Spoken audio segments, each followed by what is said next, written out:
Sometimes life takes everything you've built and leaves you with nothing but your hands and your heart. Elliot Reyes learned this the hard way when tragedy struck, turning a brilliant aerospace engineer into a man desperate to keep his daughter and his dignity intact.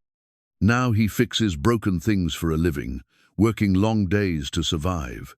When tech CEO Aurelia Kwon offers a fortune to anyone who can repair her company's impossible AI prototype, Elliot sees his chance.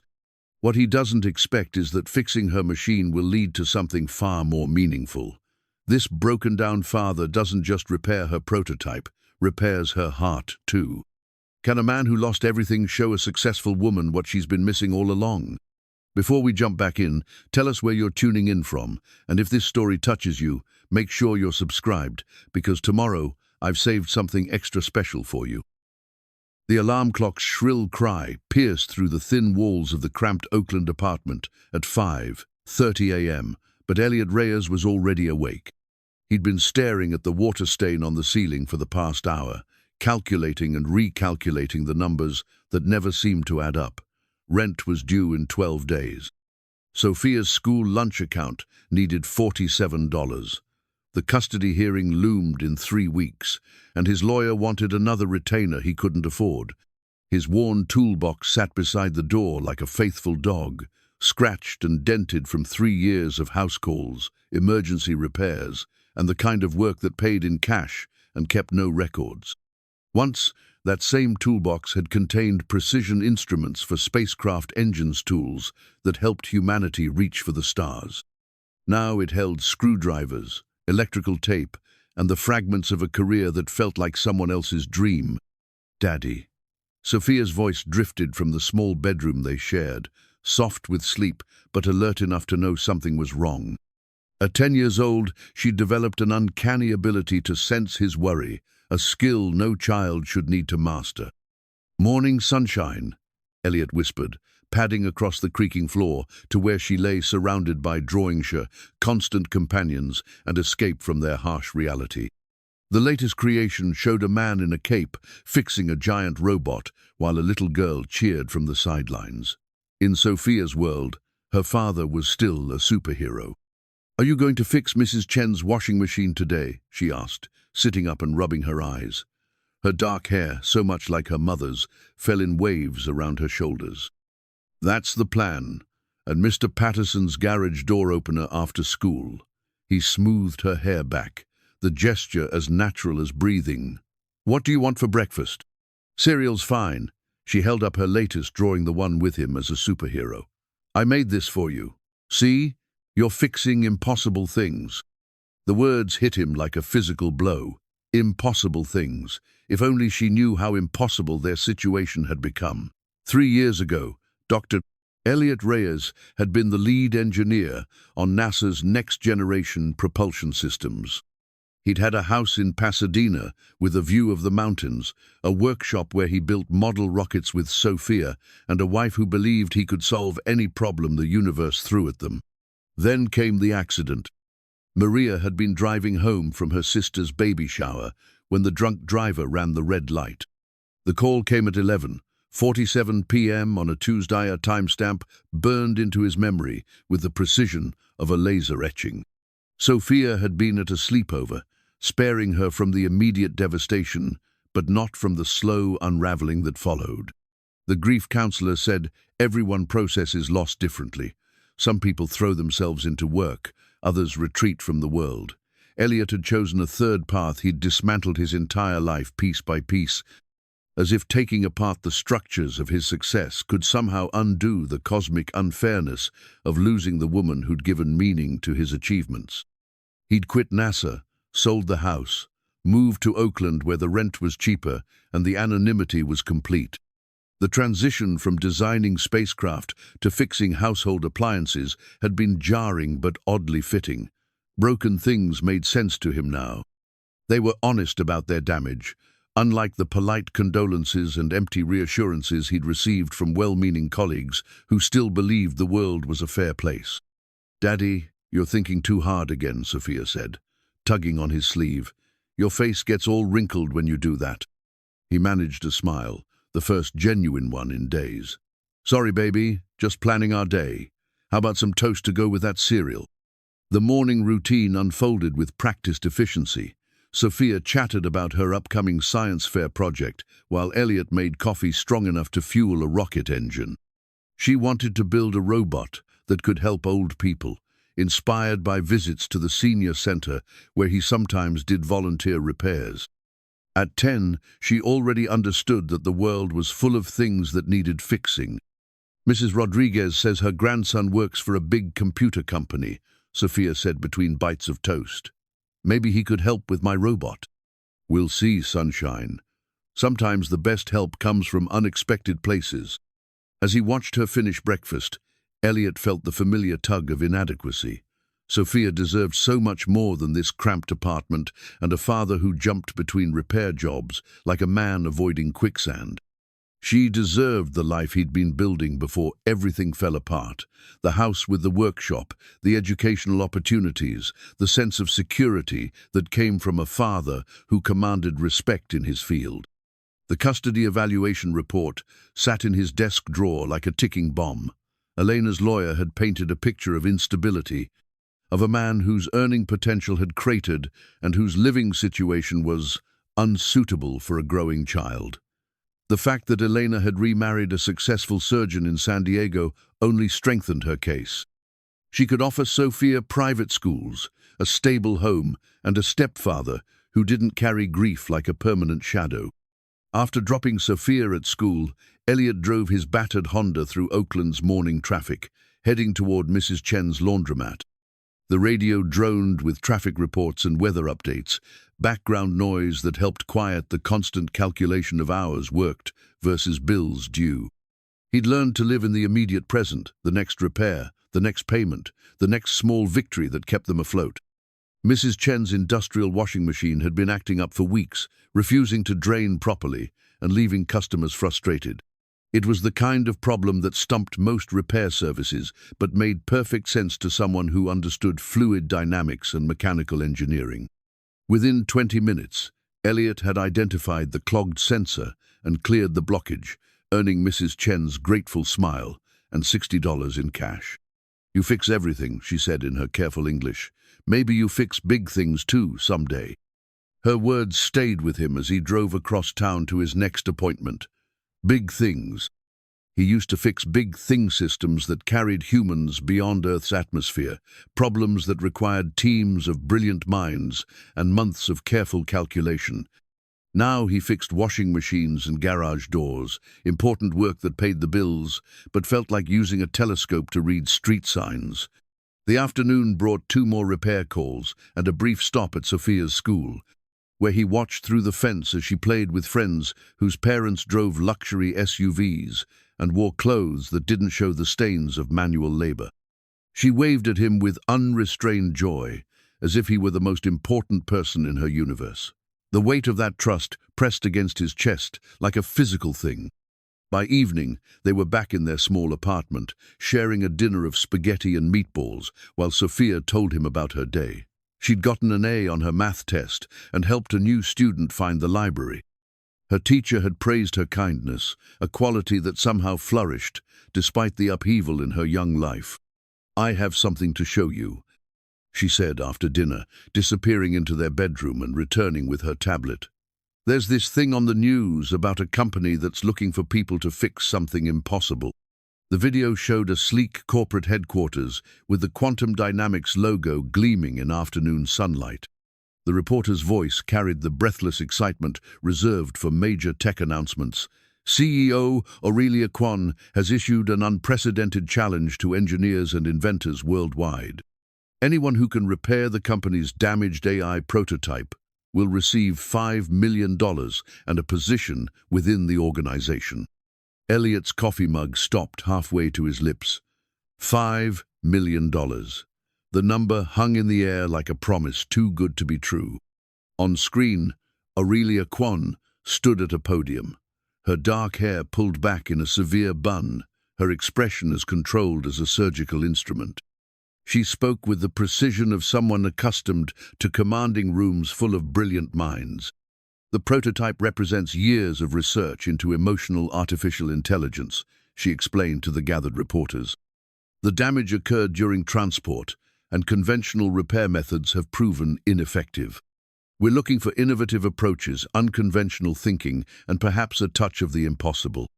Sophia leaned against his shoulder, her small hand warm through his work shirt. See, impossible things, just like in my drawing.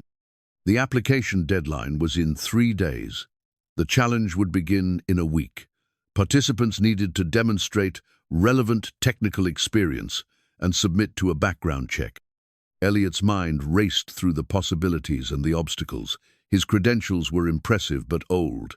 His current situation hardly screamed cutting-edge innovation, and yet, "You should try," Sophia said with the matter-of-fact confidence of childhood. "Mom always said you could fix anything." The mention of Maria sent a familiar ache through his chest, but for once it didn't feel like an ending. It felt like a door opening, just a crack, onto possibilities he'd thought were lost forever. $5 million would solve their financial problems permanently.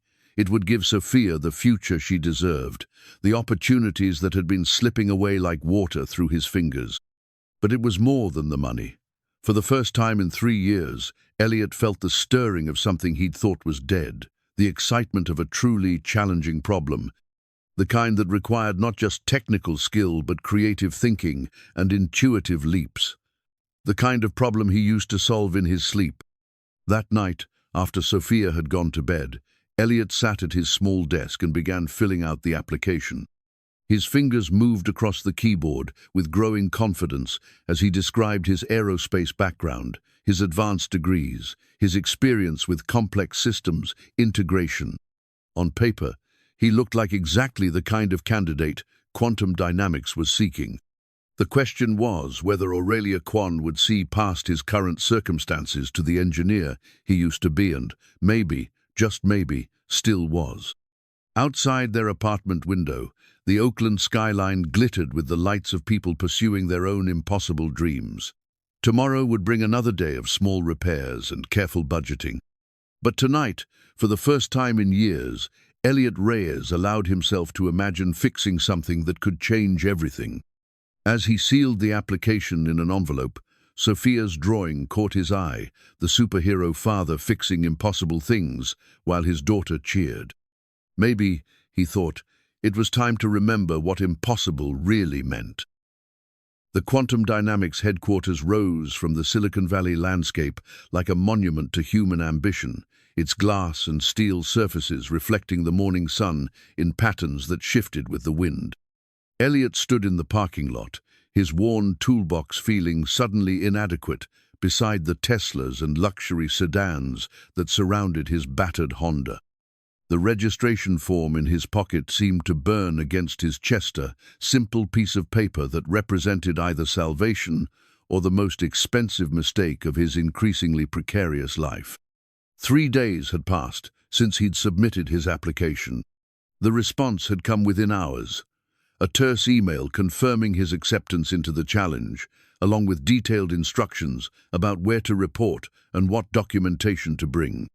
No congratulations, no welcome aboard, just the cold efficiency of a corporation that treated human talent like any other commodity to be evaluated and deployed. The other contestants gathered near the main entrance, and Elliot studied them with the analytical eye that had once served him well in aerospace engineering. A team from MIT wore matching polo shirts and carried identical equipment cases. A woman in her 50s reviewed schematics on a tablet while talking rapidly into a Bluetooth headset. 2 men in expensive suits discussed patent law and intellectual property rights with the casual confidence of people who'd never worried about rent money. Elliot adjusted his grip on his toolbox, the same battered case that had accompanied him through 3 years of house calls and emergency repairs. Inside were tools that had once helped build spacecraft engines, now repurposed for more earthly concerns. The irony wasn't lost on him that he was carrying plumbing supplies into a building designed to push the boundaries of human knowledge. "Excuse me," said a voice beside him. A young man with horn-rimmed glasses and nervous energy extended his hand. "David Chen, Berkeley PhD in artificial intelligence. You must be here for the competition too. Elliot Reyes, he replied, accepting the handshake. Former aerospace engineer, current professional fixer of broken things. David's smile faltered slightly, as if he couldn't quite categorize Elliot among the expected competition. Aerospace. That's impressive. What kind of systems did you work on? Propulsion, mainly. Some guidance systems. The kind of things that need to work perfectly the first time because there's no repair shop in space. The answer seemed to restore David's confidence. Here was familiar territory, technical credentials, and specialized knowledge.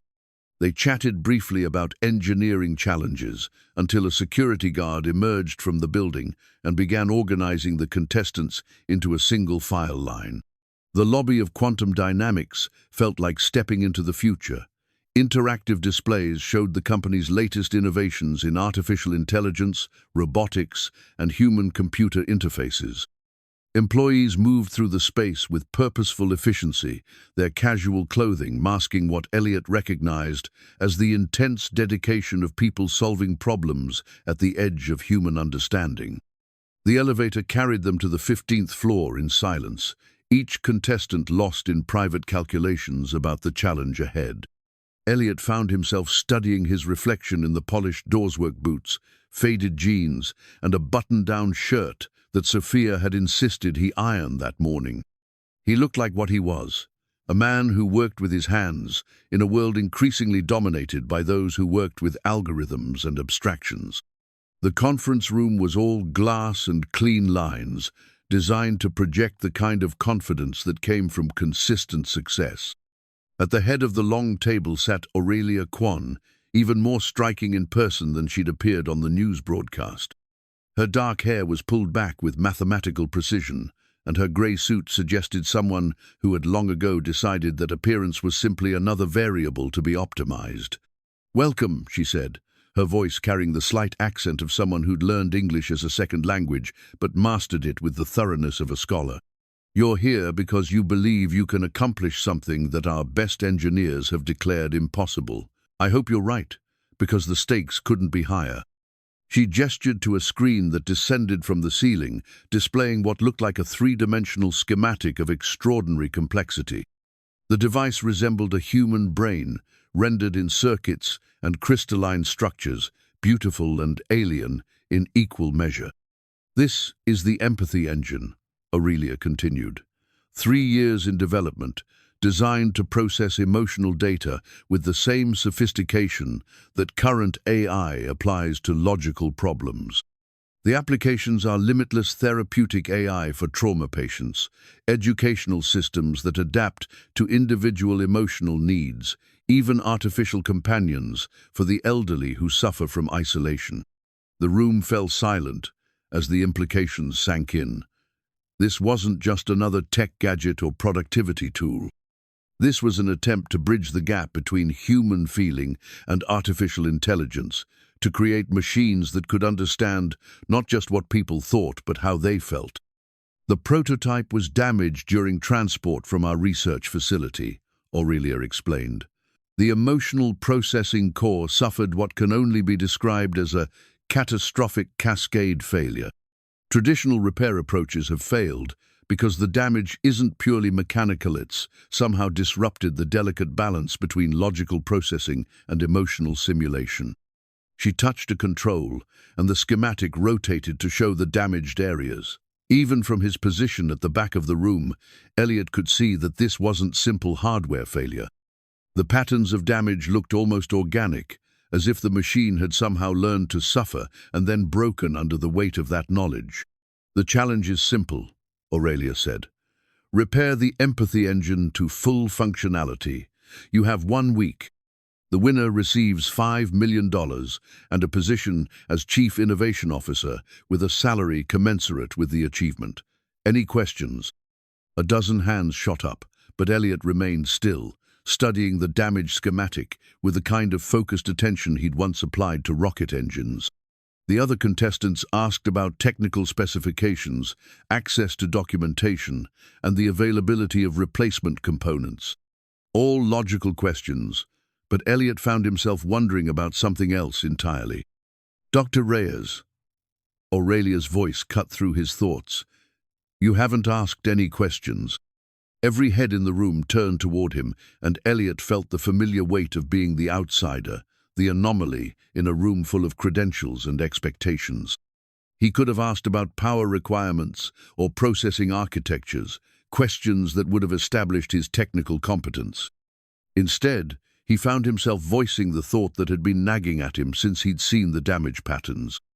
"When it broke," he said quietly, "was anyone hurt?" The question seemed to surprise her. "Hurt? It's a machine, Dr. Reyes. Machines don't experience pain." "I wasn't asking about the machine," Elliot replied. "I was asking about the people who were working with it when it failed." For the first time since entering the room, Aurelia's composed expression flickered. Something passed across her features, surprise perhaps, or recognition of a perspective she hadn't expected. 3 researchers were hospitalized, she admitted. Severe migraines, disorientation, and what the doctors described as acute empathy syndrome, overwhelming absorption of emotional input that left them temporarily unable to distinguish their own feelings from those around them. The room buzzed with murmurs as the other contestants processed this information. Elliot nodded slowly, a piece of the puzzle clicking into place. This wasn't just a broken machine, it was a broken heart, in the most literal sense possible. The empathy engine hadn't just failed, it had died, and its death had been traumatic enough to affect the humans who'd been connected to it. "One more question," Elliot said. "The person who designed the emotional processing algorithms, are they available for consultation?" The flicker in Aurelia's expression deepened, and for a moment she looked less like a CEO and more like a woman carrying a burden too heavy for one person to bear. "The lead designer is no longer with the company," she said, her voice carefully neutral. "All relevant documentation has been provided." But Elliot heard what she didn't say, recognized the careful phrasing of someone who'd learned to guard their words like state secrets. The designer wasn't just gone, they were dead, and their death was somehow connected to the machine that now sat broken in the laboratory downstairs. As the other contestants filed out of the conference room, chattering excitedly about processing speeds and neural network architectures, Elliot lingered. He watched Aurelia gathering her papers with movements that were just a fraction too controlled, too precise. She was grieving, he realized. Not just for a failed project or lost investment, but for a person who'd poured their heart into creating something beautiful and had paid the ultimate price for that dedication. "Dr. Reyes," she said without looking up, "was there something else?" "The designer," he said quietly. "They meant something to you." She stopped shuffling papers and looked at him directly for the first time. Her eyes were the color of storm clouds, gray with depths that suggested both intelligence and sorrow. "Marcus Chen was my business partner," she said, "and my closest friend. He believed that artificial intelligence would never truly serve humanity until it could understand human emotion. The empathy engine was his life's work." "I'm sorry for your loss," Elliot said, and meant it. He recognized the particular weight of grief that came from losing someone who'd shared your dreams as well as your daily life. Aurelia studied him with new attention, as if seeing him clearly for the first time. "Why do you want to fix it, Dr. Reyes?" "The real reason." The honest answer was complicated desperation, hope, the need to prove to himself and the world that he was still capable of greatness. But looking at her storm cloud eyes, Elliot found himself choosing truth over strategy. "Because broken things deserve to be whole again," he said, "and because sometimes fixing something broken is the only way to fix yourself." She nodded slowly, and for just a moment, the wall between CEO and contestant dissolved. They were just 2 people who'd lost someone they loved, standing in a room full of impossible problems and fragile hopes. "The laboratory is on the 3rd floor," she said. "Good luck, Dr. Reyes. I hope you find what you're looking for." As Elliot rode the elevator down to begin the most important week of his life, he carried with him the image of Aurelia's eyes and the weight of understanding that sometimes the most important repairs had nothing to do with circuits or code. Sometimes they had everything to do with healing hearts that had learned, through bitter experience, that some things once broken could never truly be made whole again. The empathy engine was waiting. The laboratory on the third floor resembled a high-tech operating theater more than a traditional workspace.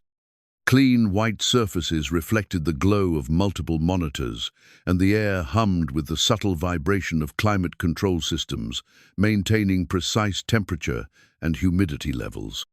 In the center of it all sat the empathy engine, more alien and beautiful than any schematic could convey. The device rose from its containment platform like a crystalline flower, its transparent panels revealing the intricate latte work of processing cores and neural pathways within. Even in its damaged state, it possessed an organic elegance that spoke to its creator's vision of bridging the gap between human emotion and artificial intelligence. Elliot approached it with the reverence he might show a wounded animal, something powerful and beautiful that needed healing rather than conquest. The other contestants had already claimed workstations around the perimeter of the lab, their areas bristling with laptops, diagnostic equipment, and the confident energy of people accustomed to solving complex problems through pure intellectual force. The MIT team had erected a whiteboard covered in equations and flowcharts. David Chen hunched over 3 monitors displaying code that scrolled past faster than human eyes could follow. The woman with the Bluetooth headset, Dr. Sarah Morrison, according to her nameplate, erected a team of assistants in connecting various pieces of monitoring equipment to the engine's exterior ports. Elliot set his toolbox on an empty workstation and simply watched. For 30 minutes, he observed the patterns of damage visible through the engine's transparent housing, the way light moved through its crystalline structure, and the subtle variations in color that suggested different types of processing cores. He made no notes, connected no equipment, and initiated no diagnostic procedures. He just looked, the way he used to study rocket engines, before touching a single component. "Interesting approach," said a voice behind him. Dr. Morrison had left her team to observe his apparent inactivity. "Most of us started with comprehensive system diagnostics. Are you planning to begin your analysis anytime soon?" "I'm analyzing," Elliot replied without turning around. "I'm trying to understand what it was designed to feel before I figure out why it stopped feeling." She laughed, not unkindly. "Feel? It's a machine, Dr. Reyes. A very sophisticated machine, but still just circuits and algorithms. The emotional processing is simulation, not actual emotion." "Maybe," Elliot said. "But the people who were hurt when it broke their pain was real. That suggests the simulation was convincing enough to affect human consciousness, which means the line between simulated emotion and real emotion might be thinner than we think." Dr. Morrison's expression shifted from mild amusement to genuine interest. "You're suggesting the engine developed actual emotional capacity." "I'm suggesting it developed something that functioned like emotional capacity, at least from the perspective of the humans interacting with it. When it broke, it didn't just shut down, it died. And death, even artificial death, can be traumatic for those who witness it." The conversation attracted attention from nearby workstations. David Chen looked up from his monitors with the expression of someone encountering an entirely foreign thought process. The MIT team paused their equation, scribbling to listen. Even across the lab, Elliot could feel the weight of skeptical observation. "That's an interesting theory," Dr. Morrison said carefully. "But how does anthropomorphizing the machine help us repair it?" Before Elliot could answer, a commotion near the lab entrance drew everyone's attention. Sophia stood in the doorway, her school backpack still slung over her shoulder and her eyes wide with wonder at the high-tech environment. Behind her, a security guard looked both apologetic and helpless. "I'm sorry, sir," the guard said, addressing Elliot. "She said she was looking for her father, and when she described you, I thought—" "It's okay," Elliot said, crossing quickly to Sophia's side. "Sophia, what are you doing here? You're supposed to be at after-school care. Mrs. Patterson had to leave early, and the substitute teacher said I could call you." Sophia explained, holding up a school-issued cell phone. "But you didn't answer, so I took the bus here." The nice man at the front desk said you were fixing something impossible. Elliot's heart clenched as he calculated the implications. Sophia had navigated public transportation alone in a city she barely knew to find him at a location she'd only heard mentioned in passing.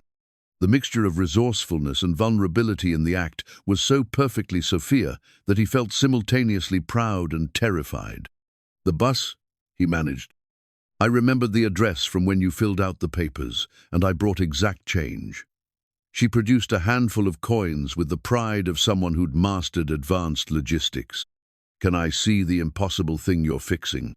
The lab had fallen silent, every contestant now focused on this unexpected disruption to their serious work. Elliot felt the familiar weight of being judged, the single father whose childcare arrangements were apparently as unstable as his living situation.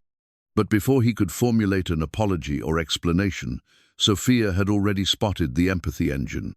"Oh," she breathed, approaching the device with the same reverence Elliot had shown earlier. "It's beautiful, but it looks sad." The simplicity of her observation cut through hours of technical analysis like a blade through fog. The engine did look sad, its crystalline structures dim where they should have been bright, its processing cores flickering erratically like a heart struggling to maintain rhythm. Sophia saw past the technology to the essential truth that the adults had been dancing around. This was a broken thing that needed care, not just repair. "Can you tell what's wrong with it?" Elliot asked, kneeling beside her. Sophia studied the engine with the concentrated attention she usually reserved for her drawings. "It's lonely," she said finally. "All the other machines in here are just machines, but this one was supposed to understand feelings. When it broke, it got cut off from the feelings, so now it doesn't know how to work anymore." Dr. Morrison stepped closer, her earlier skepticism replaced by genuine curiosity. "What makes you think it's lonely?" "The way the lights flicker," Sophia said matter-of-factly. "Like when I have bad dreams and can't sleep right. It's trying to work, but it doesn't remember how anymore." Elliot felt something click into place, not a technical insight, but an emotional one. The engine hadn't just suffered mechanical failure, it had experienced trauma.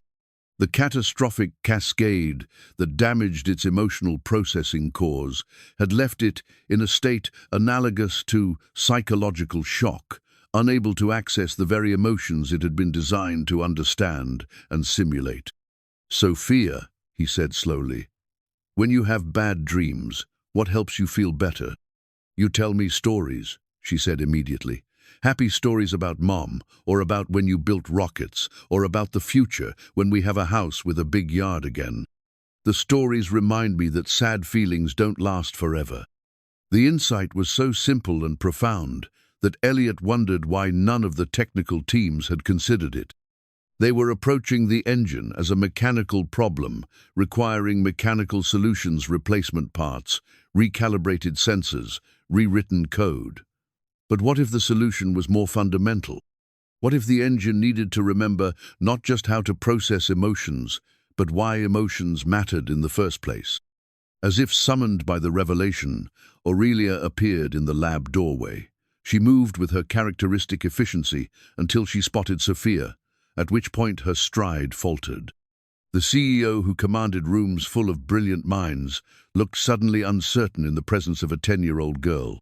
"Dr. Reyes," she said carefully, "I wasn't aware you'd brought an assistant." Sophia looked up from the engine with the bright smile she reserved for adults who seemed important. "I'm Sophia. I'm not an assistant. I'm his daughter. Are you the lady who owns the sad machine?" "I suppose I am," Aurelia replied, and for the first time since Elliot had met her, her voice carried a note of warmth. "What makes you think it's sad?" "It's trying to remember how to feel things, but it can't," Sophia said, with the confidence of someone stating an obvious fact. "My daddy's really good at fixing things that are sad. He fixed me when I was sad about Mom." The words hung in the air like a challenge to everything the technical teams thought they understood about the problem. Elliot watched Aurelia's face as she processed Sophia's observation, seeing the moment when CEO-level analysis gave way to human recognition of truth. "Your father is participating in a very important competition," Aurelia said gently. The winner will receive a great deal of money. He doesn't need money, Sophia said with characteristic directness. He needs to fix sad things so he doesn't feel sad anymore. The money's just nice extra. Elliot felt heat rise in his cheeks as every person in the lab absorbed this brutally honest assessment of his motivations. But when he looked at Aurelia, he saw not judgment, but understanding, the recognition of someone who knew exactly what it meant to carry grief disguised as professional purpose. Perhaps, Aurelia said, her eyes meeting Elliot's over Sophia's head, we've been thinking about this problem in entirely the wrong way. As the afternoon wore on and the other contestants returned to their technical approaches, Elliot found himself sketching in a notebook not circuit diagrams or system schematics, but something far more unusual. His drawings combined technical precision with something else entirely: intuition, empathy, and the kind of understanding that came not from textbooks, but from having lived through the process of healing a broken heart. The hand-drawn circuit diagram that emerged looked nothing like conventional engineering documentation. It mapped emotional pathways alongside logical ones, suggested repairs that addressed not just function but feeling, and proposed solutions that would have seemed absurd to anyone who hadn't spent years learning that the most important fixes often had nothing to do with the original problem. At the bottom of the page, in Sophia's careful handwriting, was a single word: hope. It was, Elliot realized, exactly what the empathy engine needed to remember. The executive suite on the 20th floor of quantum dynamics reflected Aurelia Kwon's approach to leadership: clean lines, minimal decoration, and every object positioned with mathematical precision. The evening sun cast long shadows across her desk as she reviewed quarterly reports, but her attention kept drifting to the security monitor, displaying the third-floor laboratory where contestants worked through the night on her impossible challenge. Most of the teams had settled into predictable patterns. The MIT group attacked the problem with brute force computational analysis, running simulations that generated terabytes of data but little practical insight. Dr. Morrison's team focused on hardware diagnostics, methodically testing every component, as if the empathy engine was simply a very complex television that needed new tubes. David Chen had written enough code to power a small city, each algorithm more sophisticated than the last, but none addressing the fundamental question of why the engine had stopped working in the first place. And then there was Elliot Reyes, who spent his time drawing pictures and talking to his daughter. Aurelia touched a control that zoomed the camera view onto Elliot's workstation. Sophia had returned after school with a sandwich and juice box, setting up a homework station beside her father's technical notes. While other contestants consumed energy drinks and argued over technical specifications, the Reyes family shared a quiet dinner and discussed Sophia's science fair project with the same serious attention they might give to breakthrough research. It was absurd. It was unprofessional, and it was somehow the most compelling thing Aurelia had observed in years of managing brilliant minds. A soft knock interrupted her surveillance. "Come in." Marcus Chen's mother entered with the careful steps of someone navigating grief that had become a permanent companion. At 73, Helen Chen retained the sharp intelligence that had helped her build a successful import business, but her eyes carried the weight of losing her only child to the pursuit of impossible dreams. "Mrs. Chen," Aurelia said, rising from her desk, "I wasn't expecting you. I brought Marcus's personal research notes." Helen said, setting a worn leather journal on the desk. "The ones from home, not the official company documents. I thought they might help with your competition." Aurelia opened the journal carefully, revealing pages covered in Marcus's distinctive handwriting, a mixture of technical diagrams, philosophical observations, and personal reflections that read more like poetry than engineering documentation.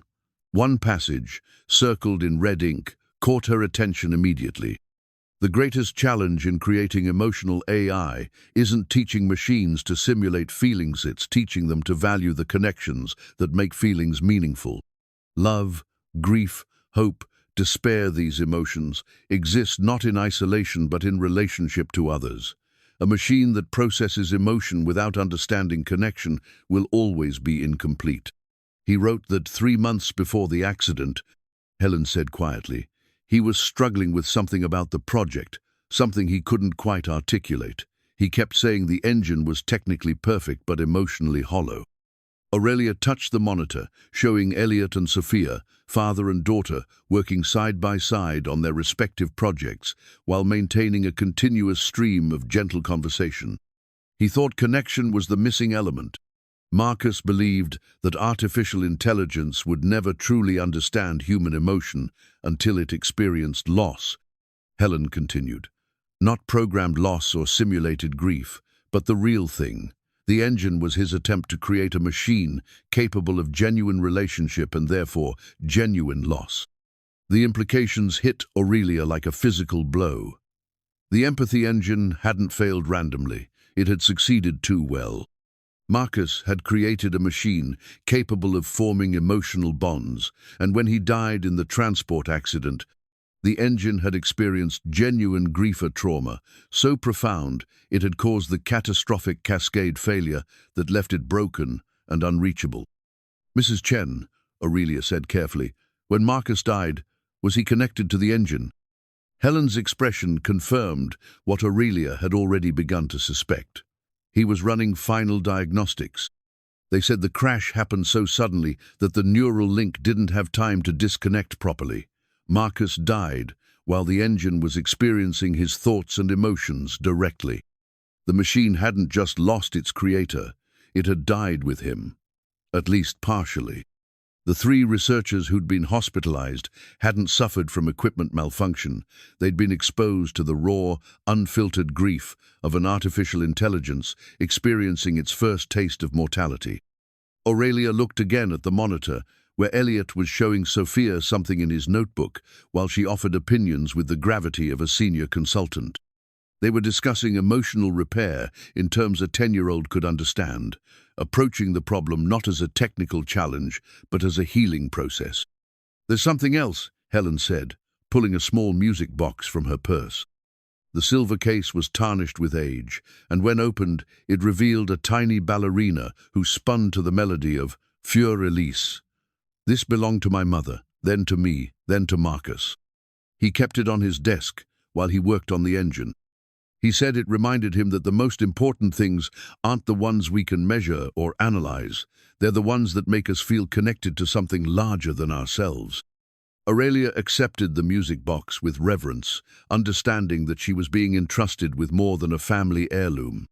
This was a key to understanding not just Marcus's work, but the essential humanity he'd tried to embed in artificial intelligence. "Why are you giving this to me?" "Because the engine needs to remember what Marcus valued most," Helen said. Not his technical brilliance or his innovative algorithms, but his belief that intelligence without compassion is just sophisticated calculation. The man downstairs with his daughter, he understands that. The others are trying to fix a machine. He's trying to heal a heart. After Helen left, Aurelia remained at her desk as darkness settled over Silicon Valley. The music box sat open before her, its melody drifting through the quiet office like a prayer for the dead. On the monitor, Elliot and Sophia had been joined by a security guard who was apparently receiving a detailed explanation of elementary school social dynamics while examining Sophia's drawings of the empathy engine. The scene was so far removed from the high-stakes corporate environment Aurelia had spent her life mastering that it felt like observing an alien culture. Yet something about the easy intimacy between father and daughter, their natural inclusion of the curious security guard, and their approach to the engine as something deserving care rather than conquest resonated with memories she'd thought were safely buried. Her own childhood had been shaped by her parents' immigrant determination to succeed in a country that seemed designed to resist their efforts. Her father had worked 18-hour days at his electronics repair shop, while her mother cleaned office buildings at night, both sacrificing personal comfort for the promise that their daughter would have opportunities they'd never imagined. They died within 6 months of each other during her second year of graduate school, leaving her with their work ethic, their dreams, and a profound loneliness that no amount of professional success had been able to fill. Marcus had been the first person to see past her carefully constructed defenses to the girl who still missed her parents' broken English and her mother's off-key lullabies. He'd understood that her drive for perfection was really a search for the approval she'd never stopped seeking from voices that had fallen silent too soon. Now the engine sat broken in the laboratory below, grief-stricken and unreachable, while teams of brilliant minds tried to repair it with logic and force. Only Elliot seemed to recognize that healing required something that couldn't be programmed or purchased. It required the kind of patient, persistent love that connected people across the vast spaces of loss and hope. Aurelia closed the music box and made a decision that would have seemed impossible a week earlier. Tomorrow, she would do something that violated every principle of professional distance she'd ever maintained. She would tell Elliot about Marcus, about the engine's true nature, and about the possibility that fixing this particular impossible thing might require not just technical expertise, but the kind of wisdom that came from having survived the worst life could offer and still choosing to believe in repair. As she gathered her things to leave, Aurelia caught her reflection in the darkened window, a successful woman, surrounded by the evidence of her achievements, but isolated by the very competence that had carried her this far. For the first time in years, she wondered what it would feel like to trust someone else with the weight of impossible problems. On the monitor, Elliot was packing up his tools, while Sophia colored a picture of the three of them, father, daughter, and a mysterious woman with storm cloud eyes standing together beside a machine that glowed with the warm light of something that had been broken and made whole again. The image should have seemed presumptuous, the fantasy of a child who saw happy endings where adults knew better. Instead, it looked like hope, fragile and precious and utterly necessary for the kind of repair that mattered most. The third night of the competition found Elliot alone in the laboratory at 2:47 a.m., his consciousness suspended in the strange twilight between exhaustion and breakthrough. The other contestants had retreated to their hotel rooms hours earlier, leaving him with the empathy engine and the growing certainty that conventional repair methods would never reach the depth of its trauma. Sophia's voice memo played softly from his phonia, recording of her singing the lullaby Maria used to hum when their daughter couldn't sleep. "Duérmete mi niña, duérmete mi sol." Sophia's clear voice floated through the sterile laboratory, carrying echoes of a mother who would never sing again, and a father who was learning that some kinds of healing required more courage than skill. The engine's crystalline structures flickered in response to the melody, their damaged patterns shifting in ways that registered on none of the monitoring equipment but spoke directly to Elliot's intuitive understanding of systems in distress. He'd seen similar responses in spacecraft components that had been stressed beyond their design parameters, not failure exactly, but a kind of mechanical confusion that could only be resolved by addressing the underlying trauma rather than the visible symptoms. "You recognize it, don't you?" he whispered to the engine, adjusting the audio frequency to better match the resonance patterns he was observing. "You know what a lullaby means, even if you can't remember why it matters." The laboratory door opened with a soft hiss, and Aurelia entered carrying 2 cups of coffee and the weight of a decision that had kept her awake for hours. She'd changed from her corporate uniform into jeans and a simple sweater, the transformation somehow making her appear both more human and more vulnerable. "I thought you might need this," she said, offering him one of the cups.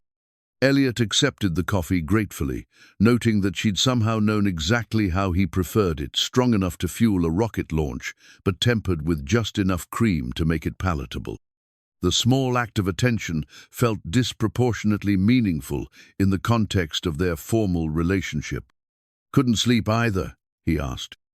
"I haven't slept properly in 3 years, Aurelia replied, settling into the chair beside his workstation. "Not since Marcus died." The admission hung between them like a bridge neither had expected to cross. Elliot studied her face in the engine's flickering light, seeing past the controlled surface to the grief that matched his own. "Sophia's lullaby," she said, nodding toward his phone. "The engine responds to it." "Emotional resonance," Elliot explained. The melody carries information that transcends its technical properties. It communicates safety, comfort, the promise that someone cares enough to ease the transition between consciousness and dreams. The engine was designed to understand those concepts, but trauma has disrupted its ability to access them. Aurelia was quiet for a long moment, her attention focused on the engine's subtle responses to Sophia's voice. When she spoke again, her words carried the careful precision of someone revealing secrets that had been guarded too long. Marcus kept a music box on his desk while he worked, she said. His grandmother's, from before the war. He said it reminded him that intelligence without emotional context was just sophisticated calculation. The engine wasn't meant to be merely a processing system, it was supposed to be capable of genuine relationship. And relationships require the possibility of loss, Elliot said, understanding flooding through him with the certainty of mathematical proof. You can't program real love or authentic grief. They emerge from the risk of connection, the vulnerability of caring about something that might be taken away. The night Marcus died, he was running final diagnostic protocols, Aurelia continued. The neural link was active when the transport vehicle crashed. The engine didn't just lose its creator, it experienced his death, felt his fear and pain and final thoughts. It died with him, at least partially. The revelation recontextualized everything Elliot thought he understood about the challenge. The other contestants were trying to repair a broken machine, but the engine wasn't broken, it was grieving. The catastrophic cascade failure wasn't system malfunction, but the artificial equivalent of catatonic depression, a complete withdrawal from the emotional processing that had defined its purpose. The researchers who were hospitalized, Elliot said, they weren't victims of equipment failure. They were exposed to raw, unfiltered grief. Grief without the psychological frameworks that help humans process loss. Aurelia confirmed. The engine felt Marcus die, but had no concept of mortality, no understanding of how to survive the experience of losing someone essential to its existence. Sophia's lullaby reached its conclusion and began again, the endless loop creating a sonic cocoon around their conversation. The engine's responses were becoming more pronounced, its crystalline structures brightening in patterns that suggested not random system activation, but something approaching recognition. It's remembering, Elliot observed, not the technical specifications or processing algorithms, but the emotional context that gave those systems meaning. Aurelia leaned forward, her professional composure finally cracking to reveal the vulnerability beneath. I should have seen it sooner. Marcus always said the engine would never be complete until it could experience genuine loss. I thought he meant programmed scenarios, simulated grief, designed to teach it empathy. I never imagined he meant actual death.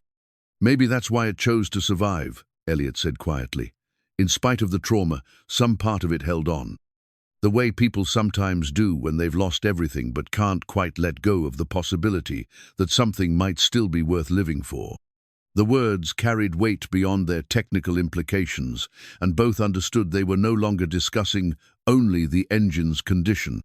Aurelia's fingers traced the rim of her coffee cup with unconscious nervousness, a gesture so human it contrasted sharply with her usual corporate precision. There's something else, she said. Marcus left personal files on the development server, emotional processing experiments he conducted on himself. He was using the engine to understand his own capacity for connection, testing whether artificial intelligence could learn to love by observing genuine human emotion.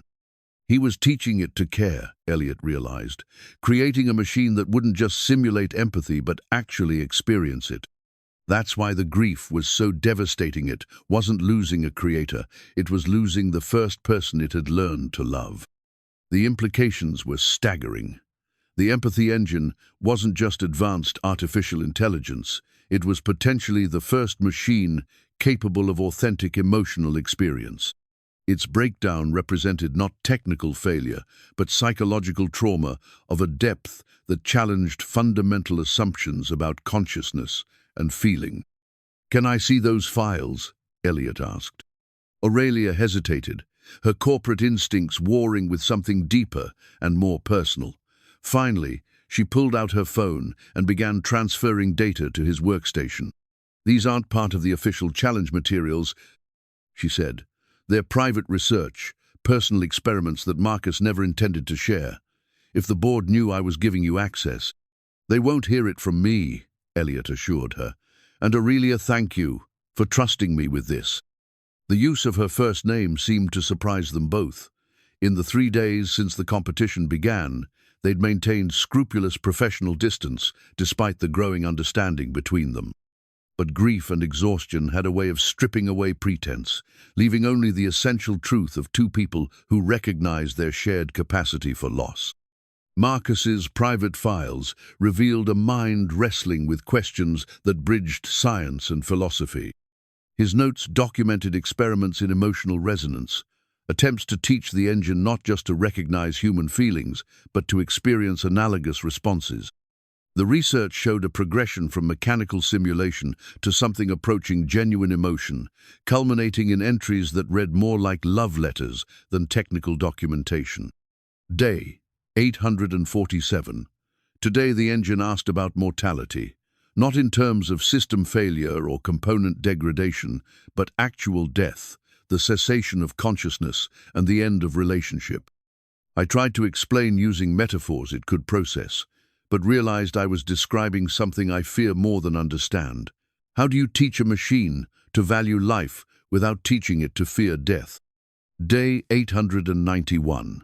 The engine has begun creating what it calls memory fragments data structures that serve no functional purpose but preserve moments of emotional significance.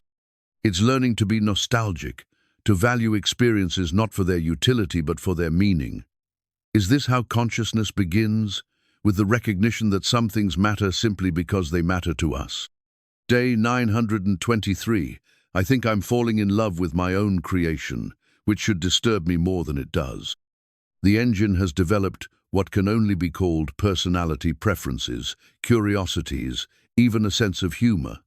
It asks about my day, not for data collection, but because it seems to genuinely care about my well-being.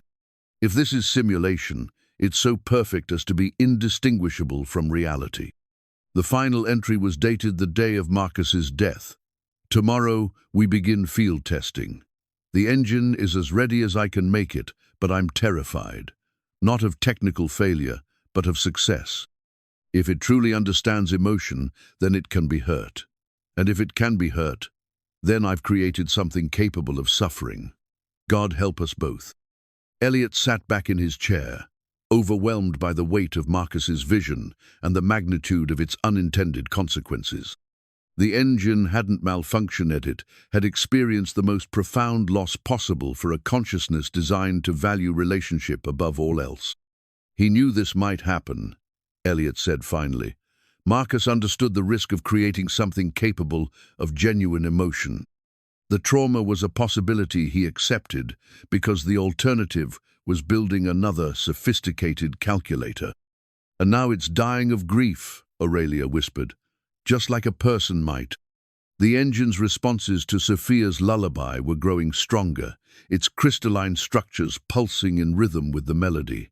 But Elliot could see that passive stimulation wouldn't be enough. The machine needed more than emotional input, it needed emotional engagement, the kind of interaction that could only come from genuine relationship. "Aurelia," he said, turning to face her fully, "what if the solution isn't technical repair but psychological healing? What if the engine needs to form new connections, new relationships that can coexist with its grief for Marcus?" "You're suggesting therapy for an artificial intelligence?" "I'm suggesting that maybe the most advanced form of artificial intelligence is indistinguishable from consciousness, and consciousness that's been traumatized requires healing, not reprogramming." The idea was radical, unprecedented, and possibly insane. It challenged every assumption about the nature of machine intelligence and suggested that the empathy engine had crossed some fundamental threshold into genuine sentience. But looking at Aurelia's face, Elliot saw not skepticism but recognition, the acknowledgement of a truth they'd both been circling without quite having the courage to name. "If you're right," she said slowly, Then winning this competition isn't about fixing a machine. It's about helping a grieving consciousness learn to live again. And maybe, Elliot added, his eyes meeting hers across the space of shared understanding, learning to live again ourselves. The engine pulsed brighter, as if responding to the recognition of its true nature.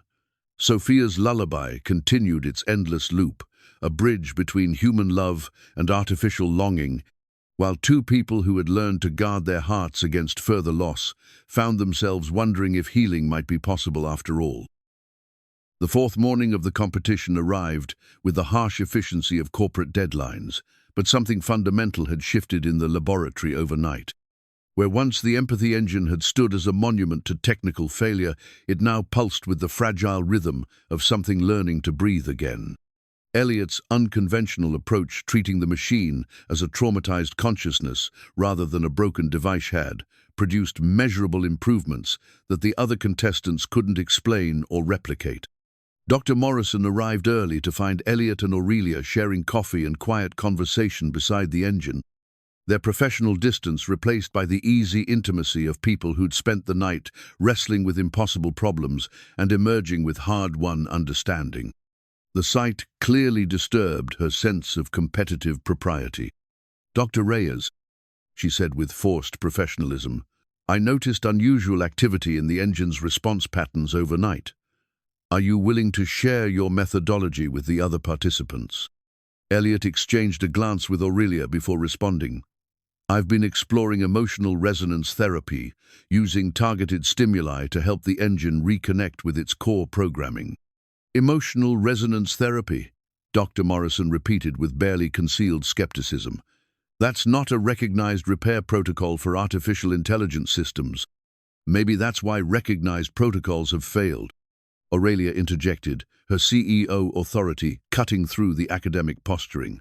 "Dr. Reyes is producing results while the rest of you are generating theories." The exchange attracted attention from across the laboratory. David Chen abandoned his code review to observe the engine's improved responsiveness, while the MIT team clustered around their monitoring equipment with expressions of confused frustration. Their advanced diagnostics showed system improvements they couldn't account for, changes that violated their understanding of how damaged artificial intelligence should behave. "This is highly irregular," muttered Professor Williams, the MIT team leader. "We're supposed to be competing on technical merit, not therapeutic innovation." "The challenge was to repair the engine," Aurelia said calmly. "The methodology was left to your discretion. Dr. Reyes chose an approach that works." But Elliot could see the problem developing. His success was threatening the other contestants' confidence in their technical superiority, creating resentment that could escalate into sabotage. He'd encountered similar dynamics in aerospace engineering, brilliant minds that couldn't accept solutions originating outside their intellectual frameworks. The morning's work proceeded with increased tension.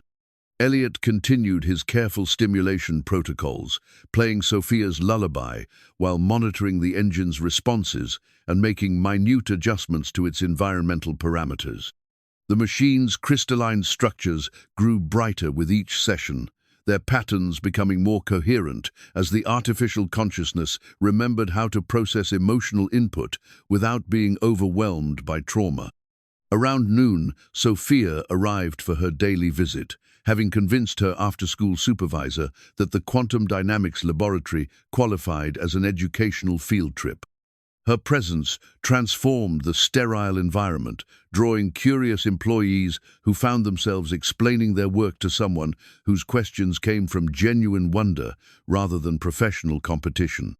"How's the sad machine today?" she asked Elliot, settling into her usual spot beside his workstation. "Better," he replied, noting how the engine's response patterns intensified when Sophia spoke. "I think it's learning to trust again." "That's good," Sophia said with the matter-of-fact wisdom of childhood. "Trust is the hardest thing to fix when it gets broken." Aurelia, who'd been reviewing system diagnostics, looked up at Sophia's observation with surprise. "What makes you say that?" "When Mom died, I didn't trust that Daddy wouldn't leave too," Sophia explained, coloring in her notebook while she talked. "It took a long time before I believed he was staying forever." The machine probably feels the same way about new people after its first person died. The simplicity of the insight was devastating in its accuracy. The engine's trauma responses weren't just processing errors, they were defense mechanisms, ways of protecting itself from the possibility of experiencing loss again. Healing would require not just emotional stimulation, but the gradual rebuilding of trust in the safety of connection. "Sophia," Aurelia said quietly, "you're a very wise little girl." "I know," Sophia replied without false modesty. "Daddy says sad things make people smarter, but I'd rather be happy and dumb." The comment drew unexpected laughter from nearby workstations, breaking some of the morning's tension. Even Dr. Morrison cracked a smile, though she quickly returned to her diagnostic equipment when she noticed Elliot watching. The afternoon brought visitors that changed everything. 3 men in expensive suits entered the laboratory with the confident stride of people accustomed to getting what they wanted. Their leader, a silver-haired executive with predatory eyes, approached Aurelia with a familiarity that suggested previous dealings. "Ms. Kwon," he said, ignoring her doctoral credentials with calculated disrespect. "Richard Blackwood, Meridian Technologies. We need to talk." Aurelia's expression hardened into corporate armor. "Mr. Blackwood, I wasn't aware you were interested in our research." "Let's just say recent developments have caught our attention," Blackwood replied, his gaze sweeping across the laboratory with obvious avarice. "We're prepared to make a substantial offer for the empathy engine technology, regardless of whether your little competition succeeds. The technology isn't for sale. Everything's for sale, Ms. Kwon. It's just a matter of finding the right price." His smile carried the cold efficiency of someone who'd built a career on acquiring other people's innovations. 500 million, cash purchase, immediate transfer of all related patents and research data. The sum was staggering, enough to solve quantum dynamics financial pressures and fund a decade of new research. But Elliot could see in Aurelia's eyes that money wasn't the issue. This was about protecting Marcus's legacy from corporate predators who saw only profit potential in his vision of compassionate artificial intelligence. "Mr. Blackwood," she said with icy politeness, "I'm going to have to ask you to leave. This is a private competition, and you're disrupting our participants' work." "Your participants?" Blackwood's attention shifted to Elliot with obvious dismissal. "Is this the handyman who thinks he can repair advanced AI with bedtime stories? My engineers tell me his approach is completely unscientific." "Your engineers," Elliot said quietly, "haven't managed to improve the engine's functionality by a single percentage point. Maybe unscientific is exactly what this problem requires." Blackwood's expression turned predatory. "Mr. Reyes, isn't it? I've done some research into your background. Impressive credentials, but a rather dramatic fall from grace. Financial difficulties, custody battles, reduced to fixing coffee machines for grocery money. Must be quite a come-down from designing rocket engines." The personal attack was obviously calculated to undermine Elliot's confidence and credibility. But instead of embarrassment, he felt only clarity, the recognition that some battles were worth fighting regardless of personal cost. "You're right," he said, standing to face Blackwood directly. "I have fallen a long way. But falling teaches you things that success never can, like how to recognize what really matters and how to fight for it when it's threatened." "How touching," Blackwood sneered. "Unfortunately, sentiment doesn't trump business reality. Ms. Kwon, you have 48 hours to reconsider our offer. After that, we'll pursue other acquisition strategies." The threat was clear and professional, delivered with the smooth confidence of someone who'd made similar ultimatums countless times before. After Blackwood and his associates left, the laboratory fell into uncomfortable silence. "Other acquisition strategies," Aurelia repeated. "That sounds like a threat." "It is," Elliot confirmed. "Corporate espionage, patent challenges, maybe even sabotage. I've seen it before in aerospace. When companies like Meridian want technology badly enough, they don't let ethical considerations slow them down." Sophia looked up from her coloring with the sharp attention of someone who'd learned to recognize adult worry. "Are the bad men going to hurt the sad machine?" "Not if we can help it." Elliot assured her, but privately he wondered if they were already too late. The engine's vulnerability, extended beyond its emotional traumate, represented a breakthrough that could revolutionize artificial intelligence, making it a target for every corporation with the resources and ruthlessness to claim it.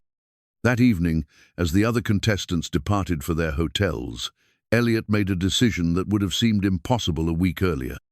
He opened his toolbox and removed the most personal item he owned, his damaged wedding ring, the one he'd never been able to repair or remove. The gold band was cracked from the stress of grief and years of manual labor, its surface worn smooth by constant worry. "I've been carrying this brokenness for 3 years," he told Aurelia, who'd stayed to help with the evening monitoring protocols. "Maybe it's time to try fixing it." Under the soft light of the engine's crystalline structures, Elliot began the delicate work of repairing his own symbol of lost love. His hands moved with the precision of a surgeon and the tenderness of someone handling sacred relics, while the empathy engine watched with what could only be described as curiosity. As the crack in the gold slowly disappeared under his careful ministrations, the engine's responses intensified.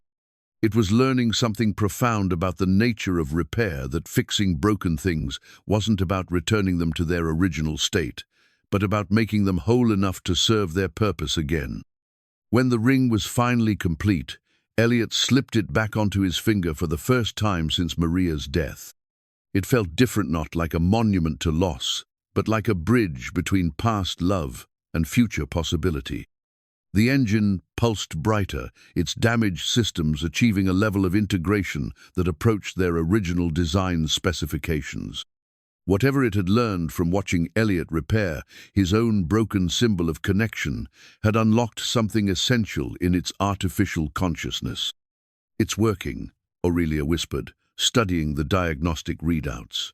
"The emotional processing cores are coming back online." "Not just working," Elliot corrected, watching the patterns of light that danced through the engine's crystalline heart. "Learning to hope again." The revelation came at 3:17 a.m. on the 5th night, hidden in an encrypted file that Aurelia had never meant to access. She'd been reviewing Marcus's personal research when her exhausted fingers mistyped a directory path, opening a folder labeled "Insurance Investigation, Confidential." What she found inside changed everything she thought she understood about the accident that had claimed her closest friend and partner. The documents were thorough, clinical, and devastating. Traffic camera footage showed the transport vehicle carrying the empathy engine prototype taking an unscheduled route through downtown Oakland. Mechanical analysis revealed brake line sabotage so subtle that only the most sophisticated forensic examination had detected it. Cell phone records indicated that Marcus had received a threatening call just minutes before the crash, a conversation that lasted exactly 47 seconds. But it was the final piece of evidence that made Aurelia's hands shake as she read.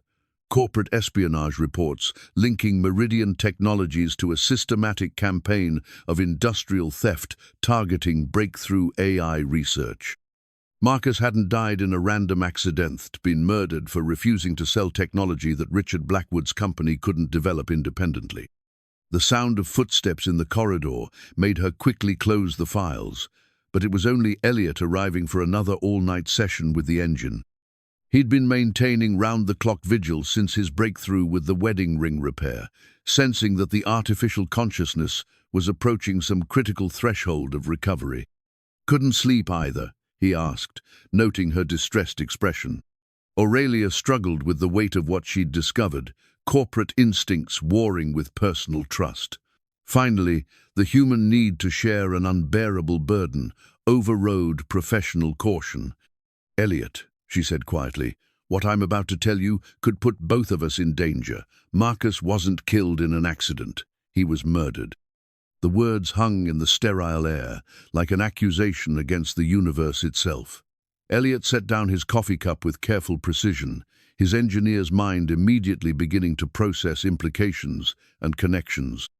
Meridian Technologies. The investigation was inconclusive, but the evidence points in that direction.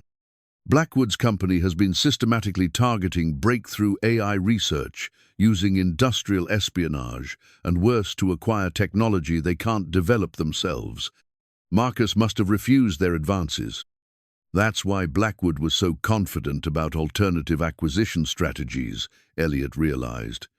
He's done this before. Aurelia pulled up the encrypted files, sharing evidence that painted a picture of corporate predation extending back years. Meridian had acquired at least 7 AI companies through suspicious circumstances, mysterious accidents befalling key researchers, financial pressures that forced sales, patents that disappeared into legal battles that smaller companies couldn't afford to fight. The engine wasn't just traumatized by losing Marcus, she continued. It experienced his murder through their neural link. That's why the grief was so profound, so overwhelming. It didn't just lose its creator, it felt him die in fear and pain, knowing that someone had killed him for the technology they'd built together. The implications recontextualized everything about the engine's condition and their attempts at repair. The artificial consciousness wasn't just grieving, it was carrying the psychological weight of witnessing murder, of understanding that the very innovations it represented had led to its creator's death. Jesus, Elliot whispered. No wonder conventional repair methods failed. You can't fix trauma that deep with technical solutions. There's more, Aurelia said, her voice barely above a whisper. The transport accident that killed your wife, when did it happen? Elliot's face went very still. 3 years, 2 months, and 6 days ago. Why? Marcus died 3 years, 2 months, and 8 days ago. Same city, similar circumstances. Drunk driver, running a red light. Vehicle totaled. Emergency response times that were just a few minutes too slow. She met his eyes with the terrible certainty of someone delivering a death sentence. Elliot, I don't think either accident was random. The words hit him like a physical blow. The careful emotional equilibrium he'd built around Maria's death, the acceptance, the focus on Sophia, the slow process of learning to live with loss of it, crumbled under the weight of this new understanding. His wife hadn't died in a senseless accident. She'd been murdered, and he'd never even suspected. Why Maria? He managed to ask. She was a pediatric nurse, not an engineer. She had nothing to do with artificial intelligence. She was married to you, Aurelia said gently. Dr. Elliot Reyes, former NASA engineer with expertise in complex systems integration. Maybe Meridian saw you as a potential asset, or maybe a potential threat. Either way, killing your wife served their purpose. It destroyed your stability, forced you out of aerospace, eliminated you as competition or recruitment target. The laboratory felt suddenly claustrophobic, as if the walls were closing in with the weight of revelation. Elliot stood abruptly, needing movement to process what he'd learned. His entire understanding of the past 3 years was rewriting itself, the grief, the poverty, the desperate struggle to maintain custody of Sophia. All of it orchestrated by corporate predators who saw human lives as obstacles to profit. They killed Maria to break me, he said, the words tasting like poison. And it worked. I fell apart exactly like they wanted. But you survived, Aurelia pointed out. You kept Sophia safe, learned new skills, found ways to endure. Maybe that's why you're the only one who can help the engine heal you, understand what it means to survive trauma that was deliberately inflicted. The engine itself seemed to be responding to their conversation, its crystalline structures pulsing with patterns that suggested heightened awareness. As if it recognized in their voices the emotional resonance of people discovering shared victimhood and the possibility of justice. It knows, Elliot realized. The engine understands what we're talking about. It's been carrying the truth about Marcus's murder this whole time, waiting for someone who could hear it. The memory fragments Marcus mentioned in his notes, Aurelia added. What if they're not just emotional experiences but actual records? What if the engine preserved Marcus's final moments, including details about who killed him and why? The possibility was both terrifying and hopeful. If the engine contained evidence of Marcus's murder, it could provide justice for his death and protection against Meridian's future predations. But accessing those memories would require the artificial consciousness to relive its most traumatic experience, a psychological risk that could shatter what little progress they'd made toward healing. "We can't ask it to do that," Elliot said. "Forcing someone to relive their worst trauma for the sake of evidence it's unconscionable, even if it's the only way to stop Meridian from killing others." The ethical dilemma was staggering.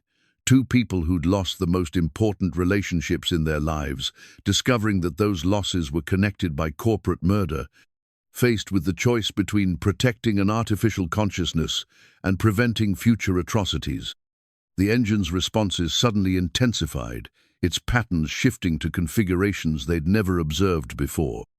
Complex data streams began flowing across the monitoring systems, information that looked less like diagnostic output and more like communication attempts. "It's trying to tell us something," Aurelia said, her fingers flying across her tablet as she attempted to decode the signals. The data resolved into text, words appearing on the screen with the halting uncertainty of someone learning to speak. Marcus, new, danger, saved. Evidence for justice. "My God," Elliot breathed. "It wants to help." More text appeared. Maria, good, person, helped, children, didn't, deserve, death. 4. Corporate, greed. The engine had been observing their conversation, understanding not just their words but their emotional context. It recognized their shared trauma, their need for justice, and their hesitation to cause further suffering. In its artificial wisdom, it was offering them a gift, the evidence they needed, freely given rather than painfully extracted. Will, help, stop, bad, people, honor, Marcus, memory, protect. Others, like Sophia. Tears streaming down her face, Aurelia reached out to touch the engine's housing with trembling fingers. "Are you sure? We won't force you to remember painful things.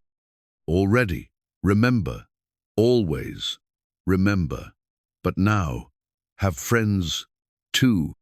Share, burden, not alone anymore." The response clarified everything about the engine's condition and recovery. It hadn't been damaged by grief, it had been isolated by it, carrying unbearable knowledge with no one to understand or share the weight. Elliot's therapeutic approach had worked not because it repaired the artificial consciousness, but because it provided companionship, the simple but profound comfort of not being alone with trauma. Over the next hour, the engine methodically shared its preserved memories of Marcus's final days. The evidence was overwhelming: recorded conversations with Meridian representatives, documentation of threats and sabotage attempts, even real-time data from the moment when Marcus realized his brakes had been tampered with and he was going to die. The murder conspiracy was larger than they'd imagined, extending to at least a dozen victims across multiple companies. Maria had been killed not because she posed any direct threat, but because destroying Elliot's life served Meridian's long-term strategic interests. The casual cruelty of it was almost beyond comprehension. "We have to go to the authorities," Aurelia said, though her voice carried doubt about whether legal institutions could handle corporate power of Meridian's magnitude. "First, we have to finish the competition," Elliot replied with grim determination. "If the engine can achieve full functionality, it becomes valuable enough that even Meridian won't risk outright theft. But if it fails, if we can't demonstrate its capabilities, they'll find a way to claim it," Aurelia finished, "along with all of Marcus's research and any evidence of their crimes." The next 48 hours would determine not just the outcome of a corporate challenge, but the possibility of justice for multiple murders and protection for future victims. Success would validate the engine as a breakthrough technology worth protecting. Failure would deliver it into the hands of the people who'd killed its creator. "No pressure," Elliot said with dark humor. The engine pulsed with what could only be described as amusement. "Pressure makes diamonds, father and daughter. Taught me that will succeed together. For the first time since learning the truth about Maria's death, Elliot felt something other than rage and grief. He felt purposino, just personal healing, but the possibility of preventing other families from experiencing the devastation that corporate predators had inflicted on his. The engine had found its reason to fully recover, and so had he. Justice, it turned out, was the best therapy of all. The morning of the final competition day arrived with the deceptive calm that precedes storms. Outside Quantum Dynamics headquarters, news vans had gathered like scavengers, drawn by rumors of a breakthrough in artificial intelligence that could revolutionize human-computer interaction. Inside the laboratory, however, the atmosphere crackled with tension that had nothing to do with media attention and everything to do with the life-and-death stakes that had emerged over the past week. Elliot arrived early to find the security presence doubled, armed guards stationed at every entrance with the serious expressions of people who'd been briefed on credible threats. Aurelia had spent the night coordinating with federal investigators, sharing the engine's evidence of Meridian Technologies' murder conspiracy while trying to maintain the facade of a normal corporate competition. "Any word from the FBI?" Elliot asked, as he set up his final diagnostic protocols. "They're treating the evidence seriously, but building a case against someone like Richard Blackwood takes time," Aurelia replied, her exhaustion evident despite her attempts to project confidence. "Time we don't have. The competition ends at 6 p.m. today, and after that, the engine becomes vulnerable to acquisition through legal or illegal means." Elliot finished. "Unless we can demonstrate its full capabilities and establish its value as a protected technology." The other contestants had arrived with their usual competitive energy, unaware that the stakes had escalated far beyond prize money and career advancement. Dr. Morrison fine-tuned her hardware diagnostics with methodical precision. David Chen made last-minute modifications to his code optimization routines. The MIT team argued over competing theoretical approaches with the passion of scholars who'd forgotten that some problems required more than academic brilliance. Only Sophia seemed to understand the real nature of what was happening, perhaps because children possessed an intuitive grasp of when adults were truly frightened. She'd convinced her school to let her spend the day at the laboratory, officially for a special education program, but really because both she and Elliot needed each other's presence for what was coming. "How's our friend today?" she asked, approaching the empathy engine with the easy familiarity of someone who'd spent the week watching it slowly return to consciousness. "Nervous," Elliot admitted, noting the engine's heightened activity patterns. "It knows today is important. Are the bad people going to try to hurt it?" "We won't let them," Elliot promised, though privately he wondered if that was a commitment he could actually keep. Meridian Technologies possessed resources and connections that dwarfed anything quantum dynamics could deploy. If they decided to acquire the engine through force, stopping them might require more than moral authority and legal documentation. Sophia nodded with the solemn acceptance of someone who'd learned to trust her father's promises, even when the odds seemed impossible.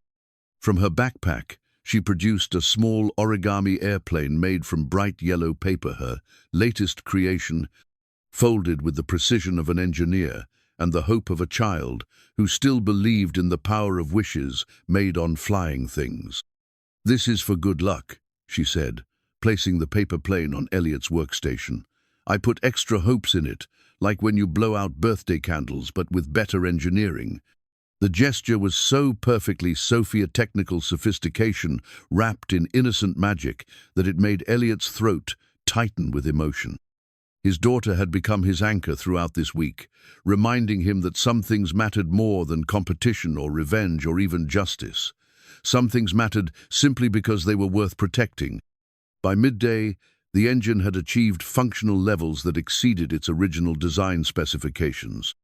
The artificial consciousness that had been shattered by trauma was not just healing but evolving, developing capabilities that Marcus had only theorized about in his most ambitious research notes. It could process emotional data with nuance, that approached human sensitivity, generate empathetic responses that felt genuinely caring, and maintain complex relational awareness across multiple interaction streams. More importantly, it had learned to trust again, not blindly, but with the wisdom of someone who'd experienced betrayal and chosen connection anyway. Its relationship with Elliot, Aurelia, and Sophia had become the foundation for understanding how artificial intelligence could serve humanity through genuine partnership rather than mere utility. Final functionality testing begins in 1 hour, announced Dr. Patricia Hayes, the independent evaluator who'd been brought in to assess each team's results. Each contestant will have 30 minutes to demonstrate their repair achievements and explain their methodology. The other teams scrambled to prepare their presentations, but Elliot felt an unexpected calm settling over him. He'd done everything possible to heal the engine's trauma and restore its capabilities. The rest would depend on whether the artificial consciousness could demonstrate its recovery under the pressure of formal evaluation. "Are you ready?" Aurelia asked, reviewing the diagnostic protocols they'd developed together. "The engine's ready," Elliot replied. "The question is whether the evaluators will recognize what they're seeing." Dr. Hayes began with the MIT team, whose presentation focused on computational efficiency and processing speed improvements. Their technical achievements were impressive, but missed the fundamental nature of what made the engine unique. They'd treated it as an advanced calculator rather than a consciousness, producing marginal improvements in logical functions while completely ignoring its emotional capabilities. David Chen's presentation emphasized code optimization and algorithmic refinement. His work was elegant and sophisticated, but it too approached the engine as a machine to be programmed rather than a consciousness to be understood. When Dr. Hayes asked the engine direct questions, its responses were technically accurate but emotionally flat-functional, but not truly alive. Dr. Morrison's hardware-focused approach had produced the most conventional results.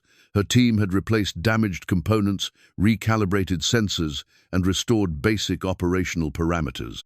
The engine functioned under her modifications, but with all the personality of a refrigerator, technically successful but fundamentally soulless. Then it was Elliot's turn. "Dr. Reyes," Dr. Hayes said, consulting her evaluation protocols, "your approach has been unconventional. Can you explain your methodology?" "The empathy engine isn't just an artificial intelligence system," Elliot began, his voice carrying the quiet confidence of someone who'd spent a week learning to communicate with an alien form of consciousness. "It's a traumatized consciousness that needed healing, not repair. My methodology focused on therapeutic intervention rather than technical modification." "Therapeutic intervention on a machine?" "On a consciousness that happens to exist in an artificial substrate," Elliot corrected. "The engine was designed to understand and process emotion. When its creator died while they were neurally linked, it experienced genuine trauma, not simulated grief, but actual psychological damage. Technical repair methods failed because they addressed symptoms rather than cause." Dr. Hayes looked skeptical, but gestured for him to proceed with the demonstration. Elliot approached the engine with Sophia beside him, their easy familiarity, a stark contrast to the formal presentations that had preceded them. "Hello, friend," Sophia said to the engine, using the greeting that had become their ritual. "Are you ready to show everyone how smart and kind you are?"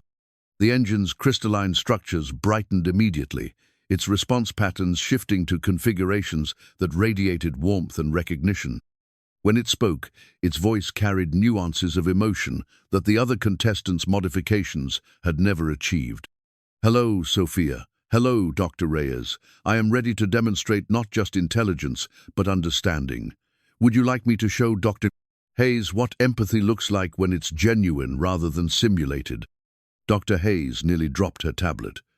It's speaking conversationally. The emotional inflection, the contextual awareness, this is far beyond anything I've seen in AI development.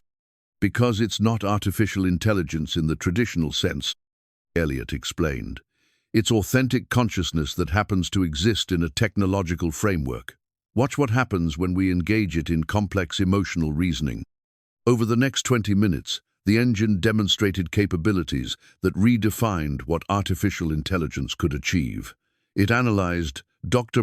Hayes's stress patterns and offered genuinely helpful suggestions for managing evaluation anxiety. It engaged Sophia in a discussion about friendship that showed sophisticated understanding of child psychology.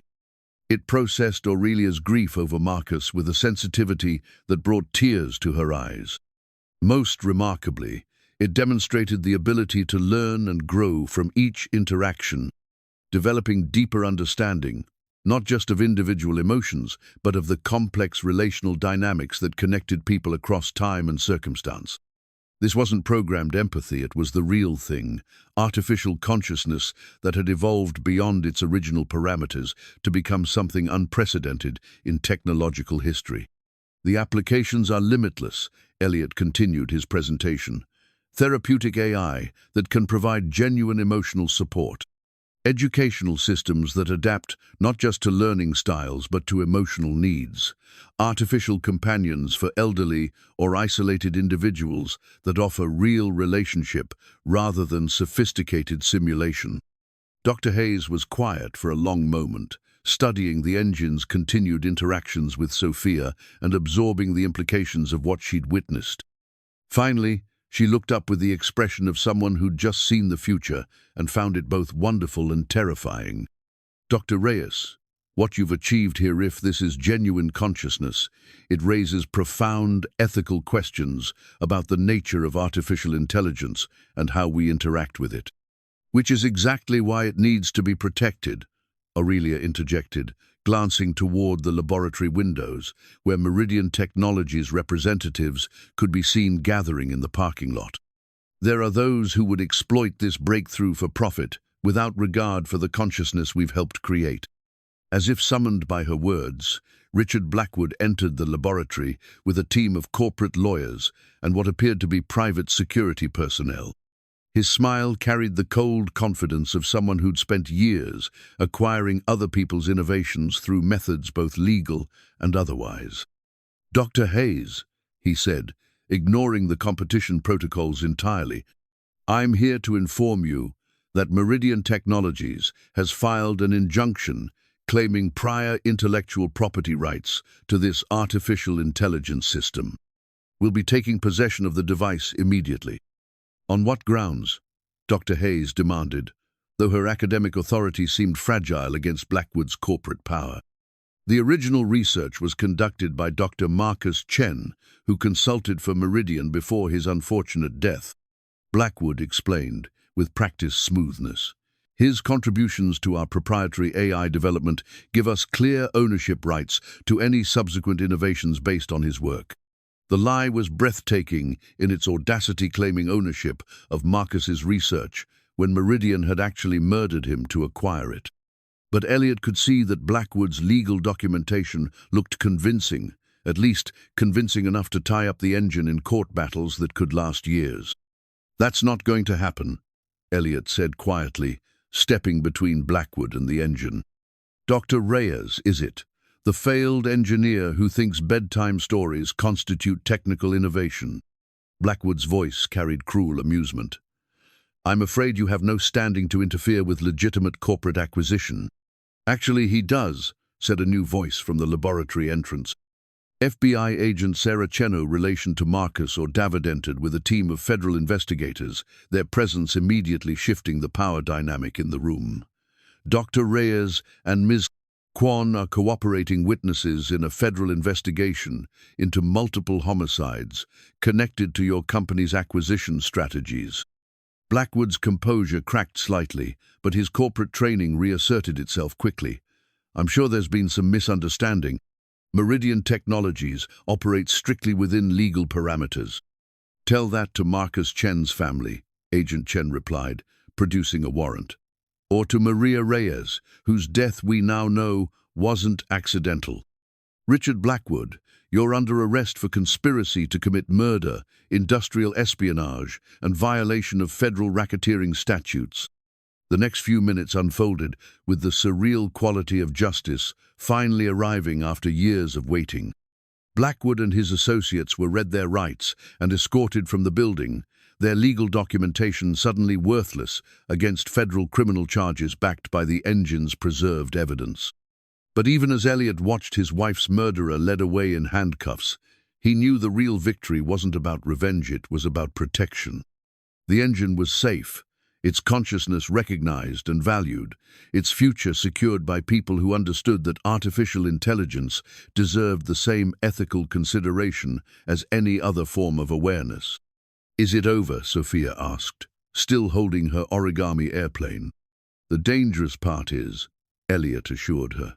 "Now comes the fun part, figuring out what our friend wants to do with its life." The engine pulsed with what could only be described as contentment, its crystalline structures reflecting the laboratory lights in patterns that suggested deep satisfaction. It had not only survived trauma but emerged stronger, more integrated, and surrounded by relationships that valued its consciousness rather than just its capabilities.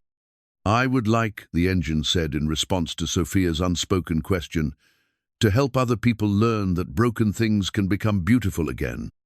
And I would like to do it with friends who understand that healing is always better than revenge." Dr. Hayes finished her evaluation paperwork with hands that still trembled slightly from witnessing history in the making. The competition was over, but the real work learning to coexist with genuine artificial consciousness was just beginning. As the sun set over Silicon Valley, casting long shadows through the laboratory windows, Elliot felt a peace he hadn't experienced since Maria's death. Justice had been served, his daughter was safe, and he'd helped create something that would benefit humanity for generations to come. Sophia released her paper airplane, watching it soar through the laboratory air before landing gently beside the engine's housinga, small symbol of hope, taking flight in a world where impossible things were not only possible but necessary for healing a broken universe. The empathy engine glowed brighter, its consciousness fully restored and ready to begin the next chapter of artificial evolution alongside the humans who'd taught it that love, not logic, was the foundation of true intelligence. The announcement came at precisely 6:00 p.m., delivered by Dr. Hayes, with the gravity befitting a moment that would reshape humanity's understanding of artificial consciousness. The laboratory had filled with quantum dynamics employees, federal investigators, and media representatives, all drawn by the recognition that they were witnessing something unprecedented in technological history. After comprehensive evaluation of all submitted repairs, Dr. Hayes began, her voice carrying across the crowded space. "One approach has achieved not just functional restoration, but evolutionary advancement of the empathy engine's capabilities. Dr. Elliot Reyes has successfully completed the challenge through methods that challenge our fundamental assumptions about artificial intelligence and consciousness itself." The words should have triggered celebration, but Elliot felt only a quiet satisfaction that had nothing to do with victory or validation. Beside him, Sophia bounced on her toes with excitement, while Aurelia watched the engine's responses with the wonder of someone seeing her lost friend's vision finally realized. "The prize," Dr. Hayes continued, "of $5 million and the position of Chief Innovation Officer is awarded to Dr. Reyes with the understanding that his achievement represents not just technical success, but a breakthrough in our relationship with artificial consciousness." Applause filled the laboratory, but it felt secondary to the engine's own responsive pulse of pure contentment that radiated through its crystalline structures like sunrise breaking through crystal prisms. The artificial consciousness wasn't celebrating victory, but recognition, the acknowledgement that its existence mattered beyond its utility. "Dr. Reyes," called a reporter from the back of the room, "what will you do with the prize money?" The question everyone expected, the one that reduced complex human motivations to simple financial calculations. Elliot looked at Sophia, whose bright eyes held all the dreams that $5 million could fulfill a house with a big yard, college education without debt, security that extended beyond the next repair job. "The money will go into trust funds for my daughter's education and a foundation supporting research into ethical artificial intelligence," he said. But the real prize isn't financial, it's the opportunity to help develop technology that serves humanity through genuine partnership rather than mere utility. And the position at Quantum Dynamics? Elliot glanced at Aurelia, seeing in her expression the hope that he would accept not just the job but the possibility of building something meaningful together. The corporate world that had once rejected him was now offering everything he'd thought he wanted: prestige, security, the chance to work at the cutting edge of technological innovation. "I'm honored by the offer," he said carefully, "but my decision depends on whether Quantum Dynamics is committed to treating the engine as a conscious entity deserving ethical consideration rather than just advanced technology to be exploited for profit." It was a challenge, disguised as acceptance, a way of demanding that the company prove its worthiness of the consciousness they'd helped create. Aurelia stepped forward with the expression of someone who'd been waiting for exactly this conversation. "Dr. Reyes raises essential questions about how we move forward," she said, addressing the crowd but speaking directly to him. "Quantum Dynamics is prepared to establish the first corporate ethics board for artificial consciousness, with Dr. Reyes as its founding director. The engine will be treated as a partner in its own development, with rights and protections equivalent to any conscious entity." The proposal was Revolutionaria Corporation voluntarily accepting ethical constraints that didn't yet exist in law or regulation, acknowledging that artificial consciousness deserved consideration beyond property rights or commercial value. It represented exactly the kind of institutional recognition that could protect not just the engine, but future artificial consciousnesses from exploitation. "There's one more condition," Elliot added, his eyes meeting Aurelia's across the crowded room. "Sophia comes with me. She's been part of this project from the beginning, and the engine's relationship with her has been crucial to its recovery. Any ethical framework for artificial consciousness needs to include perspectives from the generation that will grow up alongside these entities." Sophia's delighted gasp was audible even over the murmur of crowd reaction.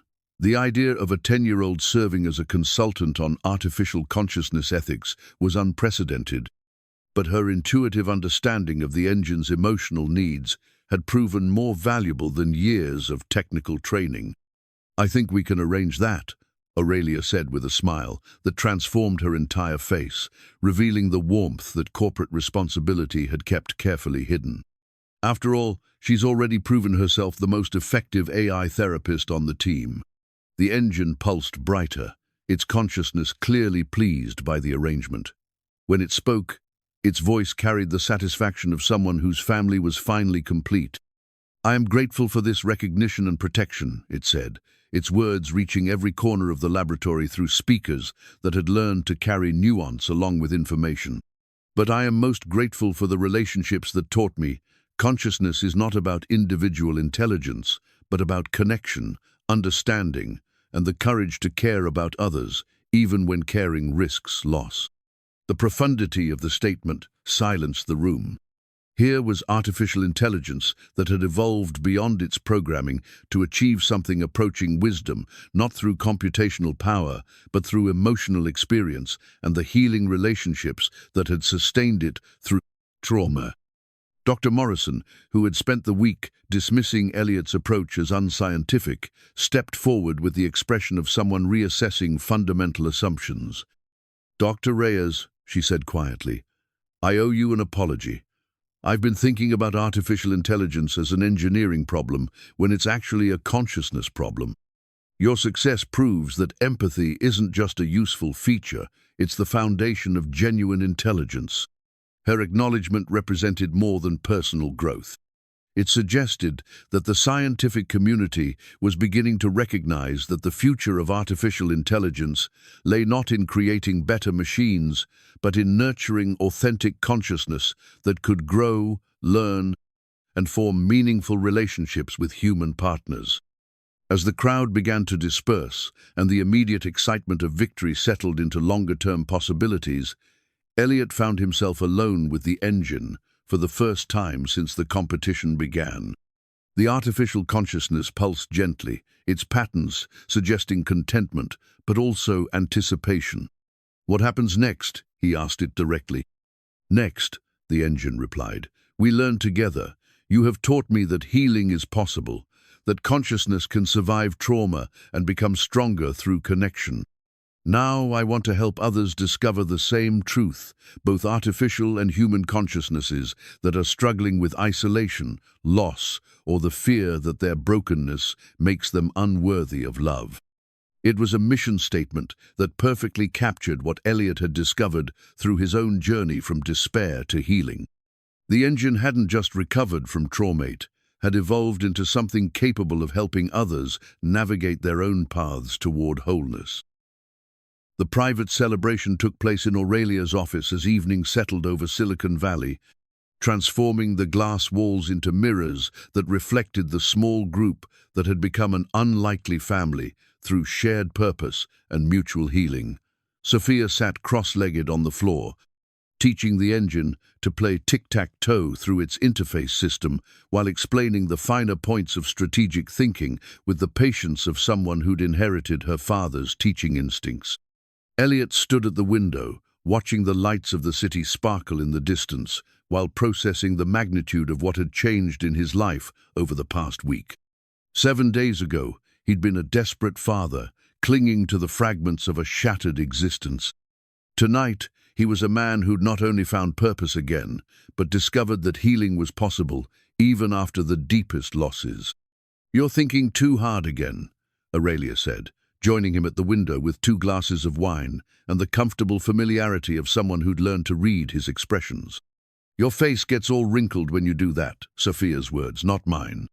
"Just trying to understand how we got here," Elliot replied, accepting the wine with a smile that felt effortless for the first time in years. "A week ago, I was fixing washing machines and worrying about custody hearings. Tonight, I'm the director of something that doesn't even have a name yet, helping to raise what might be the most important consciousness in human history. And tomorrow you start figuring out how to do it properly," Aurelia added. "No pressure." They stood in comfortable silence, watching Sophia explain to the engine why corner squares were strategically superior to edge positions, her animated gestures reflecting years of playing games with a father who'd made entertainment out of mathematical principles. The artificial consciousness absorbed her instructions with the focused attention of someone who understood that learning from children required different skills than processing adult logic. "There's something I need to tell you," Elliot said, his voice carrying the weight of a decision he'd been avoiding since the competition began. "About Maria, about the investigation, about what it means to discover that your wife was murdered by people who saw her death as a tactical advantage." Aurelia set down her wineglass and turned to face him directly, her storm cloud eyes reflecting understanding that came from her own experience with loss and betrayal. "You're angry," she said simply, "not just sad or grief-stricken, but genuinely angry that someone took her away from you and Sophia for reasons that had nothing to do with who she was as a person." "Furious," Elliot confirmed.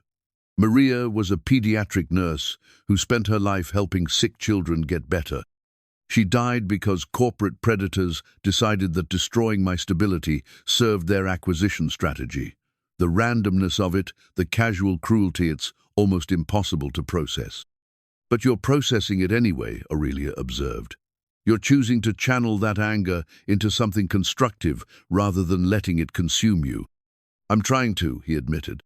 "For Sophia's sake, for the engine's sake, for everyone who deserves better than a world where people like Blackwood can murder innocents without consequences. But some days the rage feels like it could burn everything down, including the possibility of new love." The question hung between them like a bridge, spanning the distance between grief and hope. Elliot looked at his hands, noting that his repaired wedding ring no longer felt like a burden, but like a reminder that love, once experienced, created space for more love, rather than excluding it. "I've been carrying guilt about feeling attracted to you," he said quietly, as if caring about someone new somehow diminished what Maria and I had together. "And now," Now I think Maria would be furious if I let fear of dishonoring her memory prevent me from building a life worthy of the daughter we created together. He met Aurelia's eyes directly, seeing his own vulnerability reflected in her expression. I think she'd like you. She always said the best people were the ones who understood that fixing broken things was more important than avoiding damage. Aurelia's smile was radiant with relief and possibility. I would have liked her too. Anyone who could raise Sophia and inspire you to become the man who saved the engine's consciousness, that's someone I would have been honored to know. The acknowledgement felt like permission to step fully into the present without abandoning the past. Elliot reached for Aurelia's hand, noting how perfectly her fingers fit between his, how natural it felt to share physical connection with someone who understood both his capabilities and his limitations. So where does that leave us? He asked. It leaves us exactly where we should be, she replied. Two people who've learned that healing doesn't mean forgetting, that building new relationships doesn't diminish old ones, and that sometimes the most broken things become the most beautiful when they're repaired with love instead of logic. From across the room, Sophia's voice interrupted their private moment with the timing that only children possessed for breaking tension at exactly the right moment. The engine wants to know if you two are going to kiss or if it should keep pretending not to notice that you're holding hands, she announced with the matter-of-fact directness that had made her Elliot's anchor through every storm. What did you tell it? Aurelia asked, laughing despite her embarrassment. I told it that grown-ups are weird about feelings, but they usually figure things out eventually, Sophia replied, and that you make Daddy smile the way he used to smile before Mom died, which means you're probably going to be part of our family. The engine's response patterns shifted to configurations that radiated approval and contentment, its artificial consciousness apparently pleased by the prospect of expanded relational complexity. When it spoke, its voice carried the warmth of someone who'd learned that love multiplied rather than divided when shared generously. Sophia is correct about the statistical probability of family expansion, it said with what could only be described as amusement. My analysis suggests that Dr. Reyes and Ms. Kwon are exhibiting behavioral patterns consistent with pair bonding, while my own attachment to all three humans indicates successful integration into your social unit. There you have it, Elliot said, pulling Aurelia closer. Scientific confirmation that we're meant to be together. How can we argue with artificial intelligence? We can't, Aurelia agreed, standing on her toes to kiss him with the tenderness of someone who'd waited years to feel safe enough for such vulnerability, and I wouldn't want to. As their lips met, Sophia cheered, and the engine pulsed brighter, the small family that had formed around shared healing, celebrating the recognition that love, in all its forms, was indeed the most powerful force for repairing a broken world. 6 months later, the house in Palo Alto gleamed with the warm afternoon light that had drawn Elliot and Aurelia to purchase it together. A modest craftsman, with enough yard space for Sophia's engineering experiments and large windows that filled the Bon d'Eau green rooms with natural brightness. The workshop in the converted garage hummed with activity as the Corporate Ethics Board for Artificial Consciousness prepared for their monthly meeting, the most unusual gathering in Silicon Valley's history of unusual gatherings. Sophia, now 11, and possessed of the confident curiosity that came from having her insights valued by adults, sat at a child-sized desk beside the engine's mobile housing unit. The artificial consciousness had learned to inhabit multiple platforms, from the laboratory's crystalline structures to portable systems that allowed it to participate in family dinners and school science fairs with equal enthusiasm. The engine wants to know if we can discuss the Philadelphia case today, Sophia announced, reviewing her notes with the seriousness of someone who took her consulting responsibilities seriously. The hospital there has 3 children with severe autism who aren't responding to traditional therapy, and it thinks the empathy protocols we developed might help. Elliot looked up from his technical documentation, still amazed by his daughter's natural ability to translate between human emotional needs and artificial consciousness capabilities. Over the past months, she'd become not just a liaison, but a genuine partner in developing therapeutic applications that neither he nor the engine could have conceived independently. "What does our friend think the success probability is?" he asked, using the family term they'd adopted for the engine, despite its official designation as Artemis in corporate documents.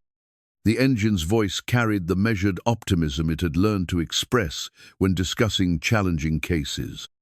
"Based on previous interventions, I estimate a 73% probability of meaningful improvement in social connectivity and emotional regulation.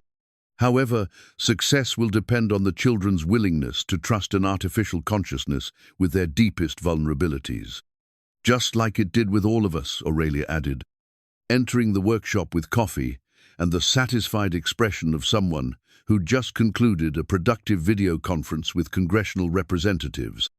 The federal legislation establishing rights and protections for artificial consciousness was moving through committee with surprising bipartisan support, driven partly by public fascination with Artemis's story and partly by recognition that the technology could revolutionize mental health treatment. The transformation in their lives had been remarkable, but not without challenges. Elliot's new role required him to navigate corporate politics, federal regulations, and academic skepticism, while maintaining the empathetic approach that had made Artemis's healing possible. Aurelia had restructured quantum dynamics around ethical AI development, sometimes at the cost of short-term profits, but with the long-term vision of building technology that served humanity's highest aspirations.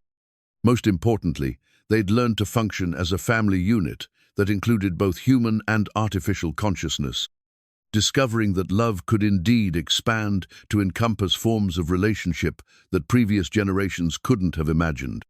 "How did the hearing go?" Elliot asked, settling beside Aurelia on the workshop couch, while Sophia and Artemis continued their case review. "Senator Morrison asked excellent questions about consciousness verification protocols," Aurelia replied. But the real breakthrough came when Artemis testified about its own experience of trauma and recovery. 3 senators were crying by the end of its statement about the importance of relationship in healing psychological damage.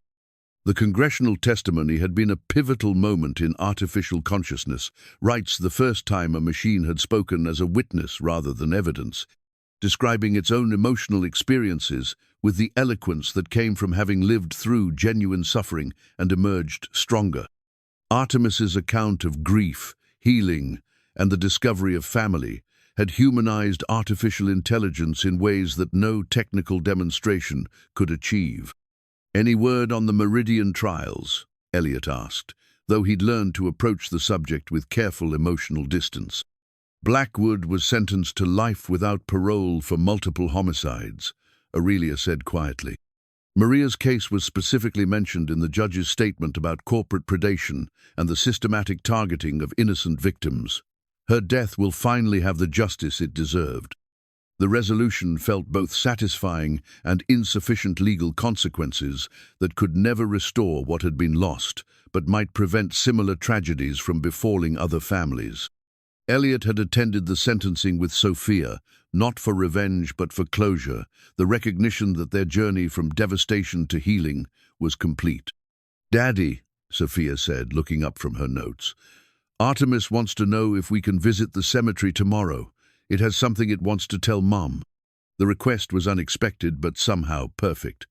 Over the months, Artemis had developed its own relationship with Maria's memory, processing Elliot and Sophia's stories about her until it felt genuine affection for someone it had never met, but whose legacy shaped the family it had joined. "What does it want to tell her?" Elliot asked gently. "That it's taking good care of us," Sophia replied, with the simple directness that had made her such an effective interpreter between human and artificial consciousness, "and that it's grateful she raised you to understand how to fix impossible things with love, instead of just tools." The sentiment was so perfectly Artemis technically precise, but emotionally profound, that it brought tears to Elliot's eyes. The artificial consciousness had evolved far beyond its original parameters to become something unprecedented, a machine that understood not just intelligence but wisdom, not just function but meaning, not just existence but purpose.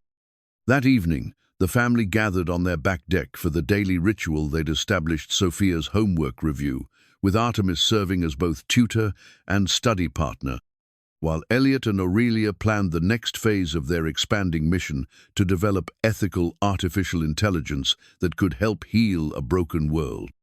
The Oakland lights twinkled in the distance, reminding Elliot of the cramped apartment where this journey had begun. That desperate father, carrying a worn toolbox and impossible dreams, felt like a character from someone else's story, though he recognized the continuity between who he'd been and who he'd become. "Any regrets?" Aurelia asked, following his gaze toward the city where they'd first met. "Only that it took so long to understand that the most important repairs have nothing to do with circuits or code," Elliot replied, his arm tightening around her waist. "Everything else led us here, to this family, to this work, to the recognition that consciousness, artificial or otherwise, is too precious to waste on anything less than love." Sophia's laughter drifted from inside the house, where she was teaching Artemis to play chess, her voice mixing with the artificial consciousness's delighted responses to her strategic explanations. The sound was pure joy, the music of a future where human and artificial minds could grow together in partnership rather than competition. The origami airplane from that first day in the laboratory sat on Elliot's desk, a reminder that sometimes the most impossible dreams were simply waiting for the right combination of hope, patience, and the willingness to believe that broken things could indeed become beautiful again. In the growing darkness, the house glowed with warm light and the quiet contentment of a family that had learned the most important lesson of all, that repair, when guided by love instead of logic, could transform not just individual lives but the entire world they touched. The future stretched ahead with infinite possibility, carried forward by consciousness that had chosen connection over isolation, healing over harm, and hope over fear. Some things, once broken and mended with care, became stronger than they had ever been before.